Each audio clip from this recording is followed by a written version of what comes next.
Number 1 ರಾಜಕಾರಣಿ ಆಗೋ ಆಸೆಯನ್ನು ಹೊಂದಿರೋ ಯತ್ನಾಳ್ ವಿಜಯಪುರದಲ್ಲಿ ದ್ವೇಷ ಭಾಷಣ ಮಾಡಿ ಜನರನ್ನ ಎತ್ತಿ ಕಟ್ಟಿ ಗೆಲುವು ಕಾಣುತ್ತಾನೆ ಬಂದಿದ್ದಾರೆ. ಬಿಎಸ್ವೈ ಮತ್ತು ಅವರ ಕುಟುಂಬ ರಾಜಕಾರಣ.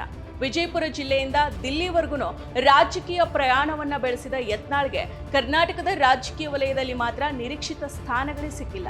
ರಾಜಕೀಯ ಸ್ಥಾನಗಳಿಂದ ವಂಚಿತರಾಗಿರೋ ಯತ್ನಾಳ್ ತಮ್ಮದೇ ಮಿತ್ರ ಪಡೆಯನ್ನ ರಚನೆ ಮಾಡಿಕೊಂಡು ಬಿವೈ ವಿಜಯೇಂದ್ರ ವಿರುದ್ಧ ಬಂಡಾಯದ ಬಾವುಟವನ್ನ ಹಾರಿಸಿದ್ದಾರೆ.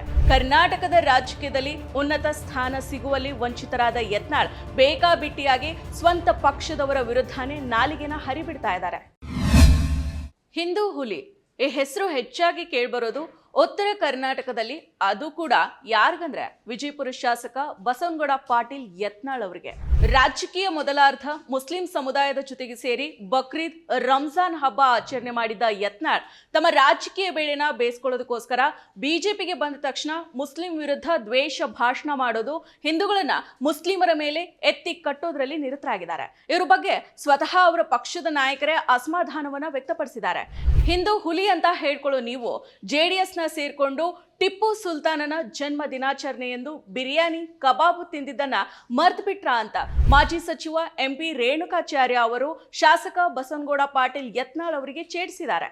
ಹಿಂದೂ ಯುವಕರನ್ನ ತನ್ನ ರಾಜಕೀಯ ಗಾಳವಾಗಿ ಬಳಸ್ಕೊಂಡಿರೋ ಯತ್ನಾಳ್ ತಾನು ಆರ್ಥಿಕವಾಗಿ ಬೆಳವಣಿಗೆ ಹೊಂತಾನೆ ಇದ್ದಾರೆ. ವಿಜಯಪುರದಲ್ಲಿ ಶಿಕ್ಷಣ ಸಂಸ್ಥೆಗಳು, ಕಲಬುರಗಿಯಲ್ಲಿ ಸಕ್ಕರೆ ಕಾರ್ಖಾನೆಯನ್ನ ಹೊಂದಿರೋ ಯತ್ನಾಳ್ ಹೊರಗಡೆ ಬಂದ್ರೆ ಸಾಕು ದ್ವೇಷ ಭಾಷಣವನ್ನ ಉಗುಳ್ತಾರೆ. ಎದುರುಗಡೆ ಇರೋರ ಬಗ್ಗೆ ಬೇಕಾದಂತೆ ನಾಲಿಗೆನ ಹರಿಬಿಟ್ಟು ಮಾತಾಡ್ತಾರೆ.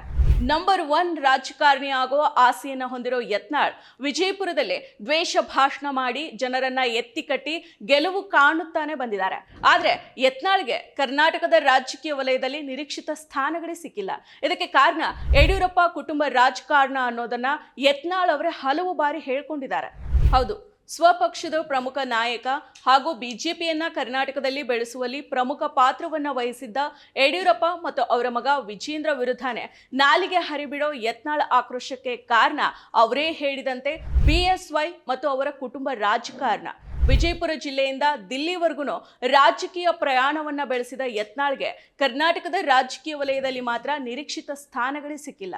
ಎನ್ಡಿಎ ಸರ್ಕಾರ ಇದ್ದಾಗ ಅನಂತಕುಮಾರ್ ಬೆಂಬಲದೊಂದಿಗೆ ವಾಜಪೇಯಿ ಸಂಪುಟದಲ್ಲಿ ಯತ್ನಾಳ್ 2 ವರ್ಷ ಸಚಿವರಾಗಿದ್ರು. ಆ ಅವಕಾಶ ಬಿಟ್ರೆ ಯತ್ನಾಳ್ಗೆ ಬಿಜೆಪಿಯಲ್ಲಿ ಪ್ರಮುಖ ಹುದ್ದೆಗಳು ಇಲ್ಲಿವರೆಗೂ ದೊರೆತಿಲ್ಲ.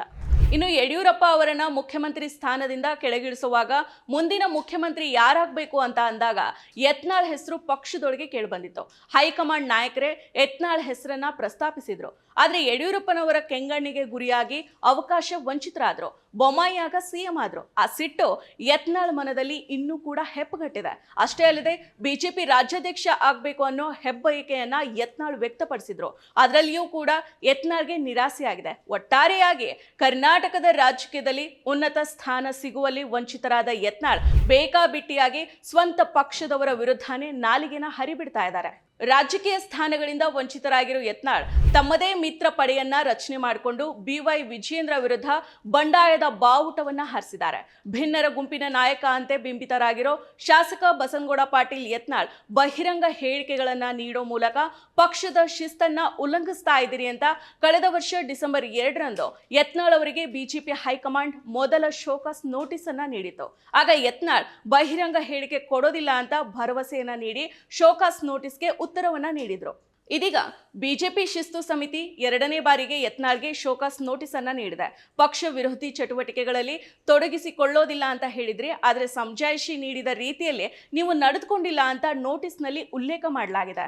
ಕೇಂದ್ರೀಯ ಶಿಸ್ತು ಸಮಿತಿ ಸದಸ್ಯ ಕಾರ್ಯದರ್ಶಿ ಓಂ ಪಾಠಕ್ ಅವರು ಶೋಕಾಸ್ ನೋಟಿಸ್ ನೀಡಿದ್ದಾರೆ. ತಮ್ಮ ಭರವಸೆ ತಾವೇ ಮುರಿದು ಮತ್ತೆ ಪದೇ ಪದೇ ಪಕ್ಷದ ನಾಯಕತ್ವದ ವಿರುದ್ಧ ಹೇಳಿಕೆಯನ್ನ ಕೊಡ್ತಾ ಇದ್ದ ಯತ್ನಾಳ್ಗೆ 2ನೇ ಶೋಕಾಸ್ ನೋಟಿಸ್ ಅನ್ನ ಕೊಟ್ಟು ಮತ್ತೆ ಸ್ಪಷ್ಟನೆ ನೀಡುವಂತೆ ತಿಳಿಸಿದ್ದಾರೆ. ಈ ಹಿಂದೆ ನೀಡಲಾಗಿದ್ದ ಶೋಕಾಸ್ ನೋಟಿಸ್ಗೆ ಉತ್ತರವನ್ನ ನೀಡಿದ್ರೆ ಮುಂದಿನ ದಿನಗಳಲ್ಲಿ ಪಕ್ಷ ವಿರೋಧಿ ಚಟುವಟಿಕೆಗಳಲ್ಲಿ ತೊಡಗಿಸಿಕೊಳ್ಳೋದಿಲ್ಲ ಅಂತ ಹೇಳಿದ್ರಿ, ಆದ್ರೆ ಸಮಜಾಯಿಷಿ ನೀಡಿದ ರೀತಿಯಲ್ಲಿ ನೀವು ನಡೆದುಕೊಂಡಿಲ್ಲ.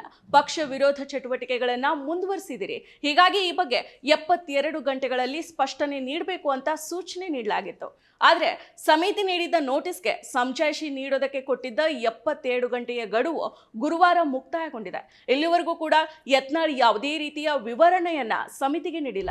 ಅಲ್ಲದೆ ಬಿಜೆಪಿ ವರಿಷ್ಠರು ನನಗೆ ಯಾವುದೇ ನೋಟಿಸ್ ಅನ್ನ ನೀಡಿಲ್ಲ, ಒಂದ್ ವೇಳೆ ನೋಟಿಸ್ ಬಂದ್ರೂ ಕೂಡ ನಾನು ಅದಕ್ಕೆ ಉತ್ತರ ನೀಡೋದಿಲ್ಲ, ಅಷ್ಟಕ್ಕೂ ಇಂತಹ ನೂರಾರು ನೋಟಿಸ್ಗಳು ನನಗೆ ಬರ್ತಾವೆ, ಅವುಗಳಿಗೆಲ್ಲ ಉತ್ತರ ಕೊಡೋಕೆ ಆಗೋದಿಲ್ಲ, ಇದಕ್ಕೆಲ್ಲ ಹೆದರೋ ಮಗ ನಾನಲ್ಲ ಅಂತ ಸ್ವತಃ ಬಿಜೆಪಿ ಶಾಸಕ ಬಸನಗೌಡ ಪಾಟೀಲ್ ಯತ್ನಾಳ್ ಹೇಳಿದ್ರು. ಈ ಹಿನ್ನೆಲೆಯಲ್ಲಿ ಯತ್ನಾಳ್ ಹಾಗೂ ಬಿಜೆಪಿ ಕೇಂದ್ರ ಶಿಸ್ತು ಪಾಲನಾ ಸಮಿತಿಯ ಮುಂದಿನ ನಡೆ ಬಗ್ಗೆ ಕುತೂಹಲ ಇದೆ. ಒಂದ್ ಕಡೆ ಶಿಸ್ತು ಸಮಿತಿಯಿಂದ ಶೋಕಾಸ್ ನೋಟಿಸ್ ಪಡೆದಿರೋ ಭಿನ್ನಮತೀಯ ನಾಯಕ ಯತ್ನಾಳ್ ಅವರನ್ನ ಬಿಜೆಪಿ ಪಕ್ಷದಿಂದ ಅಮಾನತು ಮಾಡೋ ಸಾಧ್ಯತೆ ಇದೆ ಅಂತ ಹೇಳಲಾಗ್ತಾ ಇದೆ. ಒಂದ್ ವೇಳೆ ಅವರು ನೀಡೋ ಉತ್ತರ ತೃಪ್ತಿಕರ ಆಗದಿದ್ರೆ ಅವರನ್ನ ಪಕ್ಷದಿಂದ ಅಮಾನತುಗೊಳಿಸೋ ಸಂಭವ ಇದೆ. ಉಚ್ಚಾಟನೆಯಂತಹ ನಿರ್ದಾಕ್ಷಿಣ್ಯ ಕ್ರಮವನ್ನ ಕೈಗೊಂಡ್ರೆ ಬಿಜೆಪಿಗೆ ಭದ್ರ ಬುನಾದಿಯಾಗಿರೋ ಪಂಚಮಸಾಲಿ ಸಮುದಾಯ ಮುಂದಿನ ವಿಧಾನಸಭಾ ಚುನಾವಣೆಯಲ್ಲಿ ತಿರುಗಿ ಬೀಳಬಹುದು ಅನ್ನೋ ಆತಂಕದ ಹಿನ್ನೆಲೆಯಲ್ಲಿ ಯತ್ನಾಳ್ ಬಾಯಿಗೆ ಕಡಿವಾಣ ಹಾಕೋ ನಿಟ್ಟಿನಲ್ಲಿ ಅಮಾನತುಗೊಳಿಸೋ ಅಸ್ತ್ರವನ್ನ ಬಳಸೋದಕ್ಕೆ ಶಿಸ್ತು ಸಮಿತಿ ಮುಂದಾಗಿದೆ ಅನ್ನೋ ಮಾತುಗಳು ಕೂಡ ರಾಜಕೀಯ ವಲಯದಲ್ಲಿ ಕೇಳಿಬರ್ತಾ ಇದ್ದಾವೆ.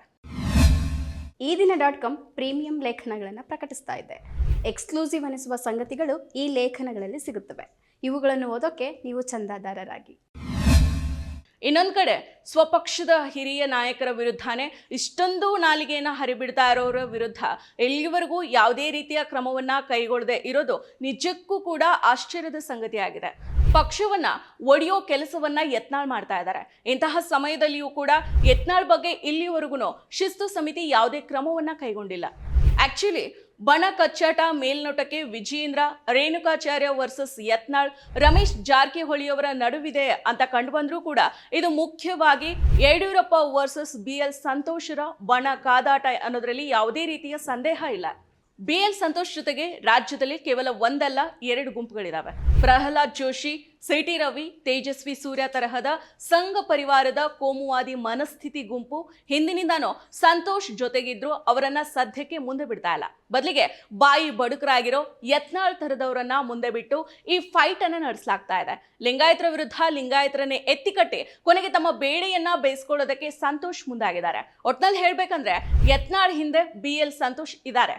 ಹಾಗಾಗಿ ಬಿಜೆಪಿಯ ಪ್ರಮುಖ ನಾಯಕರ ವಿರುದ್ಧನೇ ಬೀದಿಯಲ್ಲಿ ನಿಂತು ಕೆಟ್ಟದಾಗಿ ಮಾತನಾಡೋ ಯತ್ನಾಳ್ ವಿರುದ್ಧ ಎಲ್ಲಿವರೆಗೂ ಪಕ್ಷ ಯಾವುದೇ ಕ್ರಮವನ್ನ ಕೈಗೊಂಡಿಲ್ಲ. ಈ ವಿಚಾರದಲ್ಲಿ ಮೋದಿ, ಶಾ ಸಹ ಇದರಲ್ಲಿ ಒಂದು ಬ್ಯಾಲೆನ್ಸ್ ಮೇಂಟೈನ್ ಮಾಡ್ತಾ ಇದ್ದಾರೆ. ಅದೇನಂದ್ರೆ ಯಡಿಯೂರಪ್ಪ ತೀರಾ ತಮ್ಮನ್ನ ದಾಟಿ ಬೆಳೆದಿರ್ಲಿ ಅನ್ನೋದು ಕೂಡ ಇದೆ. ಸೊ 2ನೇ ಬಾರಿಗೆ ಪಕ್ಷ ಶಿಸ್ತು ಸಮಿತಿ ನೋಟಿಸ್ ಕಳಿಸಿದ್ರೂ ಕೂಡ ಮೊಂಡುವಾದವನ್ನ ಮಾಡಿ ಉತ್ತರ ನೀಡದೇ ಇರೋ ಯತ್ನಾಳ್ ವಿರುದ್ಧ ಪಕ್ಷ ಏನು ತೀರ್ಮಾನ ಕೈಗೊಳ್ಳುತ್ತೆ? ಯತ್ನಾಳರನ್ನ BL ಸಂತೋಷ್ ರಕ್ಷಣೆ ಮಾಡ್ತಾರಾ ಅಥವಾ ಪಕ್ಷದ ಶಿಸ್ತು ಸಮಿತಿ ಯತ್ನಾಳ್ ಅವರನ್ನ ಪಕ್ಷದಿಂದ ಅಮಾನತು ಮಾಡ್ತಾರಾ ಅನ್ನೋದನ್ನ ಕಾದ್ ನೋಡ್ಬೇಕಿದೆ. ಮತ್ತಷ್ಟು ವಿಶೇಷ ವಿಡಿಯೋಗಳನ್ನು ನೋಡಲು ಮತ್ತು ಹೊಸ ವಿಡಿಯೋಗಳ ಬಗ್ಗೆ ತಿಳಿಯಲು ಈ ದಿನ.com ಯೂಟ್ಯೂಬ್ ಚಾನೆಲ್ ಸಬ್ಸ್ಕ್ರೈಬ್ ಮಾಡಿ ಮತ್ತು ಬೆಲ್ ಐಕಾನ್ ಕ್ಲಿಕ್ ಮಾಡಿ.